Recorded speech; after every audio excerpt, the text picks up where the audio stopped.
Welcome to In Studio from Simply Timeless. I'm Jay Daniels. Since the early 80s, West Coast jazz vocalist Mark Winkler has been an active songwriter and performer. He just released his second tribute album to the composer Bobby Troup. The name of that album, I'm With You. This week you'll hear Mark's story of how he discovered the music of Bobby Troup and other musical influences. Here's Mark Winkler. I grew up in a musical family. My mom was a big band singer, and she played the piano. And every Friday night, my family would gather around the piano and sing songs. And my mom gave up show business, like many women of her generation, in the 40s to raise a family.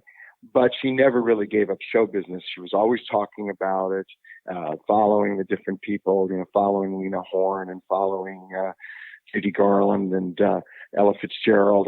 And so music was a very big part of my growing up. And I didn't realize the blessing that was until I got older. And I realized that most people didn't have that. I thought everybody sang, and gathered around the piano. Who were some of your favorite artists growing up? Well, my favorite, I was when I was a little boy, I naturally, the first records I bought were, I think, Lloyd Price singing Personality. And I loved Andy Williams. I once talked with Peter Eldridge about our love of Andy Williams and his beautiful voice and his sweaters, But I from a very early age, I liked all kinds of singers. I loved Sarah Vaughan. I remember I had a Sarah Vaughan box set, Ella Fitzgerald, Judy Garland. And then when I was about 13 years old, Barbara Streisand changed my world, really rocked my world. And I just loved her. And at first, my mother didn't like her because people don't realize this, but when Barbara first started, she was sort of a rebel, and she sort of sang very intensely, and her sounds wasn't as pretty as it is now. But my mom grew to love her. So then but then when I started in my teens, I had a very meaningful change happen. I went to a 60% black high school, and that completely changed my world because all my friends gave me Nina Simone records and Etta James records and Ahmad Jamal records and Wes Montgomery records, and it changed me and it pushed me toward jazz, and that's where I started loving jazz and jazz singers. I always loved singers, I always loved Ella and Sarah Vaughan, but I really got into Nina Simone and all that. And each of those artists that you mentioned, they each brought their voice to the conversation of jazz. And that applies to both vocalist and instrumentalist, as you mentioned with Ahmad Jamal. When did you start to develop your musical voice? And I don't mean that strictly from a vocal training perspective, but when did you start to develop your own voice and presenting yourself and your own singing? Well, I sang all the time when I was a kid, but I didn't really think about my own voice until I was about in my mid-20s, and I always was going to be a singer, but then I started being a songwriter, and in the 80s, I got a lot of songs recorded by people like Stephanie Mills and LTD and Randy Crawford. And at the same time that was happening, I realized that I wasn't going to be a rock singer. I realized I didn't have that kind of voice. I didn't have that gruff kind of wonderful rock singer kind of voice. I had sort of a light baritone, and jazz was a good fit for me. And I loved Al Jarreau, and then I discovered Mark Murphy, and those two guys sort of put me on the road of jazz singing. And I never sounded like anybody. People would say to me, you don't sound, why don't you, I remember I was in a cover band, and they said, well, why can't you sound like these guys? And I never could do the sound-alike thing. So I always sort of had my own sound, but over the years I've sort of tried to be more and more me. So when did you decide that being a full-time vocalist, that is what you wanted to do? When did that become your profession? Well, I was a songwriter first, as I said, in the 80s. And I had a day job. I work for a movie market research company. Thank heavens for day jobs. That's right. I always tell my students, keep your day job. I never understood this whole idea like starving is going to add to your creativity. It surely didn't add to mine. But so I had my day job. But in the 80s, I made quite a bit of money writing songs for other people. And then around the time I was 1981, I came up with this idea for an album, a concept album called Jazz Life. And I wrote all the songs for it, and it was a metaphor for my life. I used jazz as a metaphor, and I sold it. I sold it to a small label out of Seattle called First American, and that was my first album as a singer. So I've been making albums for a long time. Yeah, what was that? Nearly, that's 38 years, almost 40. Right. Yeah. 30, I know, 38 years ago. Unbelievable. And so I always like to present our artists, our interviewees on Simply Timeless, not as people who should be on a pedestal necessarily, but really as people who express themselves through their art, in your case, through your songwriting, through your vocal talents.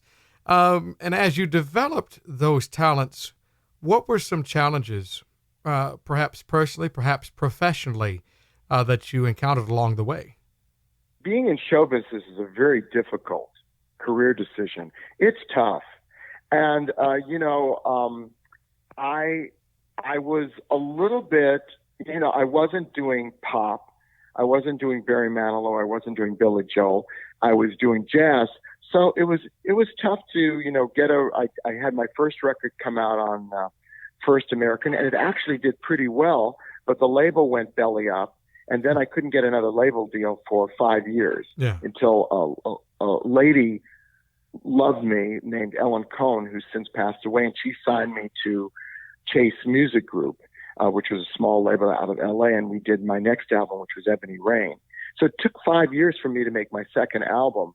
So that was one challenge. I guess just making a living, I have done a number of things, and I still do a number of things to supplement my income. And also it's because it's the way I am. So I teach songwriting at UCLA. I've been doing that for 14 years.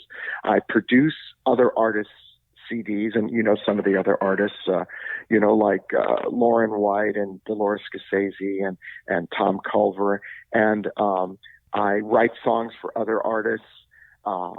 I just have a song I wrote with Signe Eid, who's a fantastic Danish jazz singer who's doing well here. That's going to be the title song of a new record. So I do like 4 or 5 different things. I'm a singer and then a songwriter too. When you're a freelancer, you never have just one job. You have to. Right. In fact, there was a joke from a comedy show years ago, and it said, "You only have 5 jobs. What is wrong with you? You're not working hard enough." But with all of the many things that you've been doing over the past 38 years as far as recording, you also had time for more personal things. And there was a very special person that, you spent many years with. And tell us about that special person and how they were able to help impact your life too. Well, I was very lucky. I met a guy in 1981 who was a successful businessman with a great appreciation for the arts and a great appreciation for me. And he was my support system for 36 years we were together, and that we got married. And that was incredibly lucky for me, because I had someone who, when things were bad, when people would scream at me over the phone, "You're a jazz singer, how are you going to make any money?" Or, the million disappointments, I was going to have one of my songs was going to be recorded by Angela Bofill and it fell through at the last minute. And, a million things like that happen. He was there to prop me up and talk sense to me and be my support system. And he was the best audience in the world. And unfortunately, he passed away 3.5 years ago. But we had 35 years together, and I feel very lucky that he was in my life. And I wrote a song about him on my album, Jazz and Other 4-Letter Words. Yeah. I actually wrote it about him on our 34th anniversary of being together, and it's called I Chose the Moon. And it means a lot to me, the song. It's, music can summon up emotions that nothing else can. And every time I sing that song live, and I sing it all the time when I perform, I think of Richard Del Belso and the wonderful relationship we had. And I know that is a great inspiration. And even though he's been gone for 3.5 years, I tell people those people are never really gone as long as you remember them. And there are so many people from my past. Like I think of my grandparents. I think of several other family members who, while it wasn't the same situation as it was for you, I mean, having a partner for, 36 years. At the same time, though, whatever work that I'm doing, I remember when they would spur me on, and they were the ones to offer encouragement when no one else would sometimes. And so it's a dark place to come out of when you're with someone that long. And yet, in the past 3.5 years, you have released a number of great works. Thank you. Your latest is actually a tribute to a fellow named Bobby Troup. And the album that you've just released called I'm With You pays tribute to his music. Tell me how you came across Bobby Troup's songwriting skills, and also why you found it important to release an album in tribute to him. I actually knew about Bobby Troup. My mom was, she knew all about show business. So even when I was a little kid, I knew that Bobby Troup was married to Julie London and that he had produced Cry Me a River and that he had written Route 66. And that was about as much as I knew. I remember him as Dr. Joe Early in Emergency in the 70s. But I had never really listened to his music until I was looking for outside tunes to do on a Mark Winkler album, because most of my albums are my own originals, and then I pepper in some standards or outside tunes. So I was looking for an outside tune, and I listened to this album of Bobby Troup's called The Feeling of Jazz, and I just fell in love with it. And this was in 2002, and I loved it so much I couldn't just pick one or two songs. I did a Bobby Troup album in 2003 called Mark Winkler Sings Bobby Troup, and the whole album was Bobby Troup. And then time passed. I got to know Bobby Troup's wonderful family, especially his two daughters, Cindy and Ronnie, and we had some lunches together. And then fast forward to last year, I did a whole Bobby Troup concert, and in the audience was Ronnie and Cindy Troup, his daughters. And at the end of the concert, they brought me a box just chock full of Bobby Troup sheet music. It was his sheet music. And they said, hey, to be honest, she said, we're cleaning up the place. We don't want to keep all this stuff. We couldn't think of anybody better than you to give this music to. And I thought it was fantastic. And the next day I fell and I fractured my elbow, and I was stuck in the house for 2 weeks. And so for the next 2 weeks, I lived with Bobby Troup, playing his songs. They made me 8 CDs of his music in addition to the sheet music. And I fell in love with his music all over again. And I found some songs like Triskaidekaphobia and I'm With You that I had never really heard before. And that was really the catalyst for getting the next record done. So this is my second Bobby Troup album. And I'm glad to have done it. I found new songs that I hadn't done. Was it a challenge to try and pare down from dozens of songs and pare those down into only 12 for the album? I mean, that sounds like a rather daunting task. Yeah, it is. It was, there's ones I knew I was going to do right away. I knew I was going to do Triskaidekaphobia right away because it's so me. And I'm glad you can pronounce it. I looked at the title and I said, Mark, please help me with this one. Well, you have to sing it. Triskaidekaphobia. Yeah. It's much easier to sing. There were some that I kept going back and forth, and there's still some that I like. There's a song of his. There's a couple of songs of his I didn't put on the record that I really like, and maybe at some point I'll do them. Yeah, it's hard, but it's fun. I love Mary Foster Conklin and I both have a love of, we're like musical detectives. We love to track down songs. Yes, and things. yes. Mary's even better than I am at it. She's great. Yes, I often consult her and her encyclopedic knowledge of jazz music. If I ever have any questions, I know at least one person who can answer those. Yes. And when you were finding these gems in this treasure trove, Mm-hmm. um, Mm-hmm. do these songs speak to you as a listener in any way? Oh, yeah. I think the whole thing about Bobby Troup and me is that he came from Pennsylvania, Harrisburg, Pennsylvania, but he lived on the West Coast most of his life. And I've lived on the West Coast all of my life. And we're both guys who write our own songs and swing and live on the West Coast. And I really understood Bobby Troup. I don't understand other people as well, but I got him. I really did. I'm with you means I'm with him. I get him. Yeah. And his stuff really speaks to me. I mean, he writes some beautiful ballads, like It Happened Once Before and Their Hearts Are Full of Spring, but then he can turn around and write a song like Lemon Twist, which is fun and frothy and all that stuff. So he's got a lot of depth to him and a lot of colors to his music, and I get him. Do you remember watching that film from the early 50s, The Glenn Miller Story? Did you ever see that film? Yes, I did. And June Allison played his wife, right? Yes, it was Jimmy Stewart and June Allison. Jimmy Stewart. And I'm not talking about, this is not a Glenn Miller segue, but within the film, they kept talking about this sound that Glenn was looking for, and he found it during Moonlight Serenade.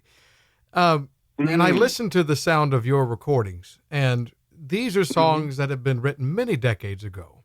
And it's easy enough to take someone else's songs and say, okay, here's what they wrote, let's play it.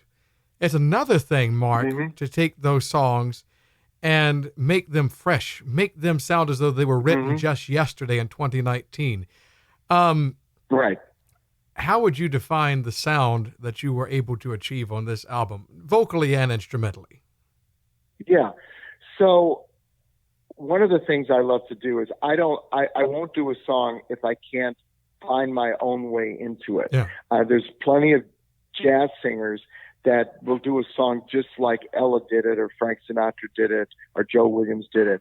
And I go, why do that? They're great. You're not going to sing a song as good as Ella, or you're not going to sing a song as good as Joe Williams. So I had to find my Mark Winkler way into it.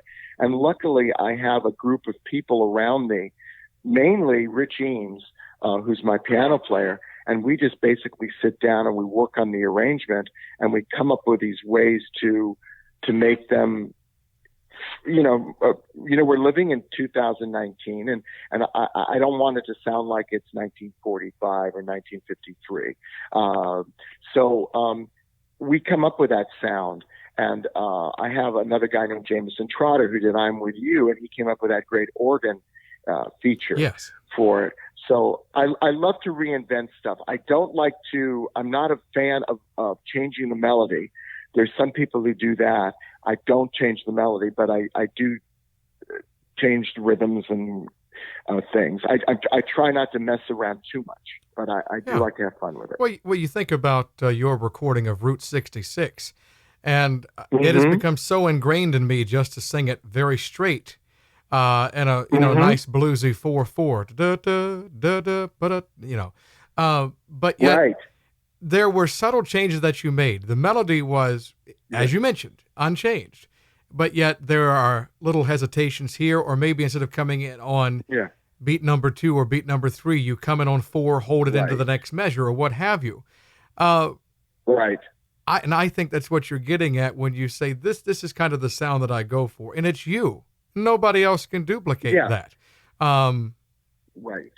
So when you were working on this project with the ensemble, and you have very talented musicians, it's a good, tight sound. It's hard to find sometimes.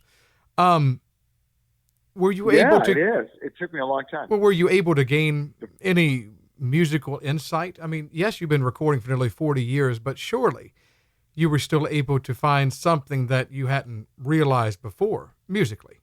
Well, sure. The reason I keep recording is because I keep learning. It's amazing. The wonderful thing about music is there's always something to learn. And in terms of my phrasing, I've sort of hit a new period where I'm more, I play around more with the phrasing. And I'm enjoying that. I don't want to do it to the point of where things become unrecognizable. But Route 66 is a really good illustration of that. I do come in on, I don't come in on 1. I'll come in on 3, or I'll come in on 4, and I like doing that. And if it works, and it's funny, I had recorded Route 66 twice before. Once on my first Bobby Troup album, and once on my album West Coast Cool with Cheryl Benteen. So I had done it twice before, and I wasn't going to do Route 66. But one day I was listening to the jazz radio, and this Freddie Green song came on, blues, and it was like this slow sort of Freddie Green thing. And I started singing Route 66 over it. And I went, wow, why not do it a little bit slower? Yeah. And so that was sort of the impetus. And then I took it to Rich and I said, I heard this thing. Can we do this? And we did some harmonic substitutions, not a lot, but a few. And we try to keep it surprising, because people, let's face it, people have heard Route 66 a lot. Yes. So we had a little fun with it. Listening to your recording and hearing you speak of it reminded me when I did it of a rarely heard album I did called Simply Timeless back in 2013, and it's rarely heard on purpose. Mm-hmm. But that's my decision. I have a few of those. That's my decision, Mark. Everybody has a first album. That was mine. But that's right. I had a bassist named Peter Matthews working with me, and we were doing All the Things You Are from Jerome Kern. And every recording that I've ever heard is in 4, either as a ballad or a swing. It's almost always in 4. And Peter said, why not give it a spin as a 3/4 waltz? So we took what I call the bebop introduction, ba-da-doom, ba-da-doom, da-da-doom, ba-da-doom. But it has a lot in common with what you did on Route 66, because Peter said, Jay, why don't we take the tempo of that introduction down as though it's a stroll, it's a walk. You're walking along with your loved one and you're singing this song to them. And we placed it in that walking tempo, just as you have with Route 66. And it was amazing how it just went right from that into the 3/4 verse. And, that Route 66, all of your interpretations, the one word I think of is tasteful. Absolutely. They are true to the original craft. Oh, thank you. But they also present a new element that gives people something to think about. And again, the name of the album is I'm With You. Mark Winkler sings Bobby Troup. And you've got some concerts coming up to help promote that release, correct? Yes. I just did 2. I did one in LA, which was CD release party at Feinstein's at Vitello's and down in San Diego. But I'm going to be doing Temecula in California, Jazz at the Merc on Thursday, September 12th. And then I'm going to Orlando, Florida.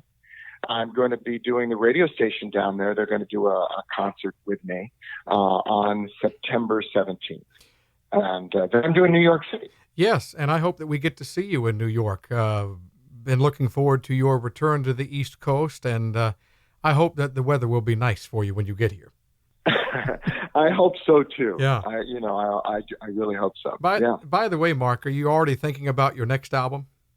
Oh yeah, I'm thinking about my next album. I'm a songwriter. I view that as definitely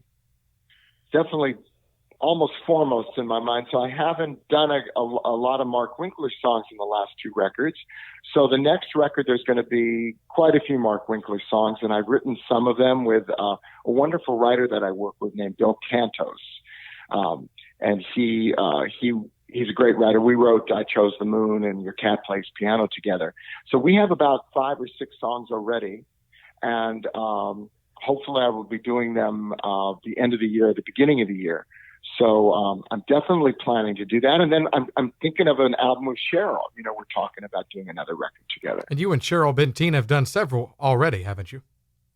Yeah, we've done 2. And I love working with her. She's a fantastic singer and a great friend.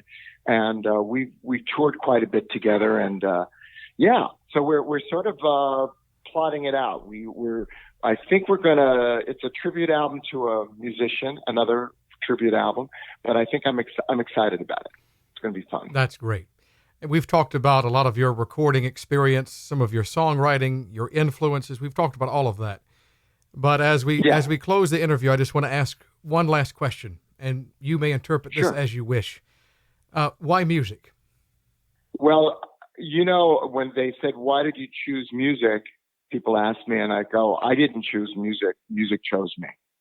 And I always say to my friends, it's lucky I can sing, because I love singing so much. I would have sung if I had the worst voice in the world. I mean, music to me it got me through my partner of 35 years dying. I literally, there was a moment where I went to the beach and I sang for about 4 hours when things were looking very bad. And that got me through. It expresses what I feel, you know, it's a catalog for my life. I look back on the different albums and I go, oh, this is what I was going through. I mean, music is just a wonderful thing. And I always tell people, sing, don't worry about if you sing good or sing bad or play an instrument. It's such a wonderful thing for your life. So yeah, I love show business and everything and all that, but I really love music. Mark Winkler, our in-studio guest this week from Simply Timeless.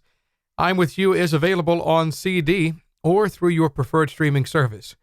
By the way, check out his extensive tour schedule by visiting markwinklermusic.com. Until we meet again, I'm Jay Daniels, thanking you for joining us in studio.